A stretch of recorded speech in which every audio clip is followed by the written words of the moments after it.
दोस्तों, आज हम बात करेंगे बालाकोट एयर स्ट्राइक और उसके बाद में SU-30 MKI से रिलेटेड जो कंट्रोवर्सी जो पैदा हुई है, उससे रिलेटेड बहुत सारे क्वेश्चन जो है वो पब्लिक डोमेन में हैं। आज हम उनके बारे में थोड़ा डिटेल के अंदर डिस्कस करेंगे।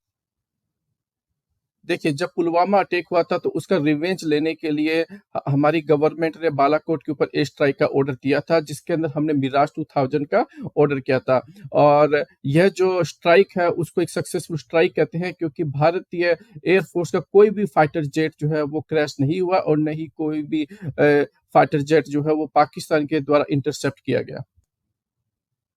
हालांकि पाकिस्तान ने दूसरे दिन भारतीय एयर स्ट्राइक का जवाब देने के लिए अपनी 24 फाइटर प्लेन्स का एक मिशन जो है वो स्टार्ट किया। और उसको डिफेंड करने के लिए उस टाइम पर भारत के एयर स्पेस के अंदर जो है वो 2 SU-30 MKI थे और 2 MiG-21 थे। पाकिस्तान के 24 फाइटर्स के अंदर F-16 भी इंक्लूडेड थे, जो कि AIM 120 किलोमीटर रेंज की एयर टू एयर मिसाइल के साथ में इक्विप्ड थे। पाकिस्तान के F-16 जिनके पास AIM 120 किलोमीटर रेंज की जो एयर टू एयर मिसाइल थी, उसके थ्रू जो है वो सुखोई के ऊपर अटैक किया गया। हालांकि सुखोई जो है बहुत ही सक्सेसफुल तरीके से उसको डॉज कर देता है और कोई भी फाइटर जेट जो है वो पाकिस्तान के द्वारा शॉट नहीं किया जा पाता है। हालाँकि कंट्रोवर्सी यहीं से स्टार्ट होती है, क्योंकि कोई भी सुखोई 30 MKI जो था वो पाकिस्तान के किसी भी फाइटर जेट को इंटरसेप्ट नहीं कर पाता है और कोई भी फाइटर जेट को शॉट नहीं कर पाता है। और दूसरी तरफ भारत के जो 2 मिग-21 उड़ रहे होते हैं, जिसमें से एक आप सभी जानते हैं, फ्लाइट नंदन अभिनंदन जो है वो उसको उड़ा रहे थे और उन्होंने पाकिस्तानी जो है वो एक फाइटर प्लेन को एंगेज किया और ये कहा जाता है कि उन्होंने एक फाइटर जेट को शूट भी किया। और जब फ्लाइट लेफ्टिनेंट अभिनंदन जो है वो पाकिस्तान के एक प्लेन को शॉट डाउन करते हैं, उसी टाइम पर उनका प्लेन भी पाकिस्तानी एयरफोर्स के द्वारा शॉट डाउन कर दिया जाता है। और वो अभिनंदन जो है वो पाकिस्तानी ऑक्यूपाइड कश्मीर के अंदर पैराशूट के थ्रू वो जंप लगा देते हैं और वहां पर वो कैप्चर हो जाते हैं। अब तब से ये क्वेश्चन अराइज होता है कि SU-30 MKI ने पाकिस्तान के किसी भी फाइटर प्लेन को इंगेज क्यों नहीं किया और मिग-21 को क्यों इंगेज किया गया। यहाँ पर देखिए बहुत सारे क्वेश्चन अराइज होते हैं। सबसे पहले तो ये होता है कि भारत का जो सबसे बड़ा जो सबसे मेन जो फाइटर प्लेन माना जाता है वो SU-30 MKI है। तो यहाँ पे जो क्वेश्चन पब्लिक डोमेन के अंदर हम जानने की कोशिश करते हैं कि वो क्या क्वेश्चन है और उसके क्या रीज़न हो सकते हैं। सबसे पहला क्वेश्चन ये है कि भारत का जो सबसे बड़ा फाइटर प्लेन और सबसे मेन फाइटर प्लेन है वो SU-30 MKI माना जाता है, क्योंकि SU-30 MKI जो है वो भारत के अंदर कम से कम 260 की संख्या में मौजूद है। उसके बावजूद भारतीय एयर फोर्स ने क्यों मिग-21 को पाकिस्तान के साथ इंगेज करने के लिए उस दिन यूज़ किया गया?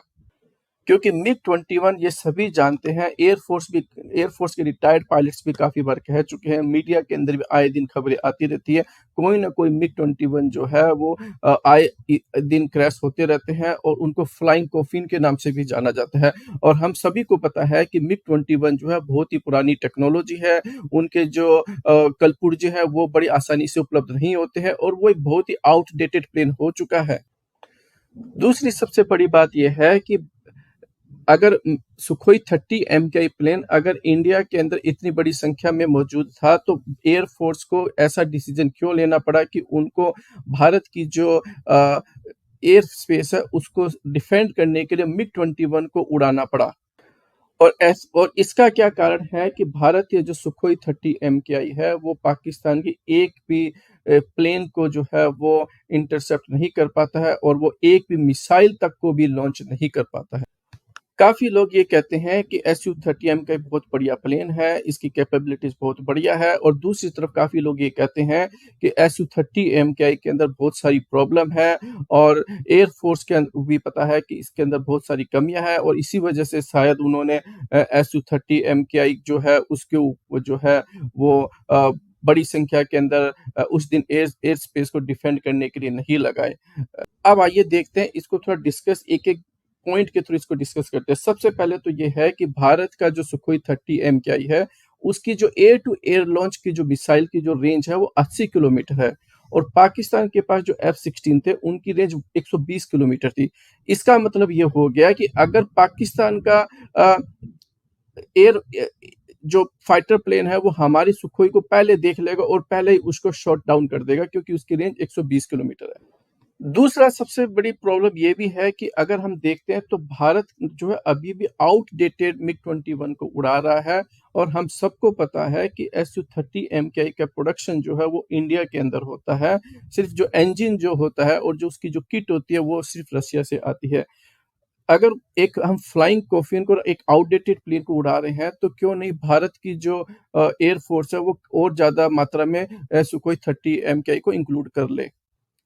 तीसरा जो सबसे बड़ा कारण ये है कि जो इंडियन जो एयर फोर्स है उसने राफेल को परचेज किया है, जो कि 2 से 3 टाइम्स जो है वो Su-30 MKI से महँगा है।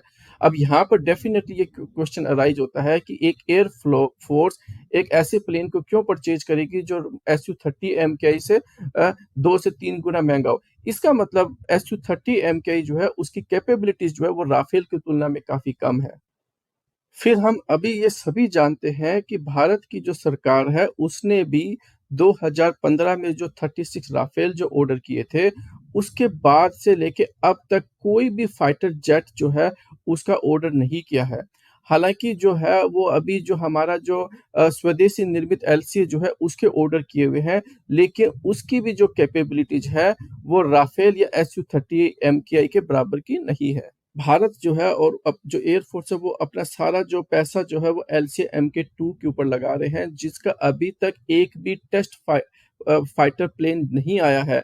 अभी भी एलसीए MK2 को बनने के लिए कम से कम 5 से 7 साल चाहिए, और उसके बाद में अगले 5 से 10 साल उसके प्रोडक्शन के अंदर चाहिए। तो इससे ये क्लियर होता है कि अगले 9 सालों में भारत के पास में कोई भी एलसीए MK2 नहीं आने वाला है। और अगले 10 सालों के अंदर-अंदर 250 जो फाइटर जेट्स हैं वो रिटायर होने वाले हैं। उसके अंदर आपके सारे मिग-21 हैं जो कि ऑलरेडी आउटडेटेड हो चुके हैं। जैगुआर जो है 130 से 140 की संख्या में जैगुआर है, वो भी आउटडेटेड है, उसको भी एयर फोर्स उड़ाई जा रही है, वो भी रिटायर होने वाले हैं। उसके अलावा मिराज 2000 और मिग-29 और स्टार्टिंग के जो Su-30 है वो भी रिटायर होने वाले हैं।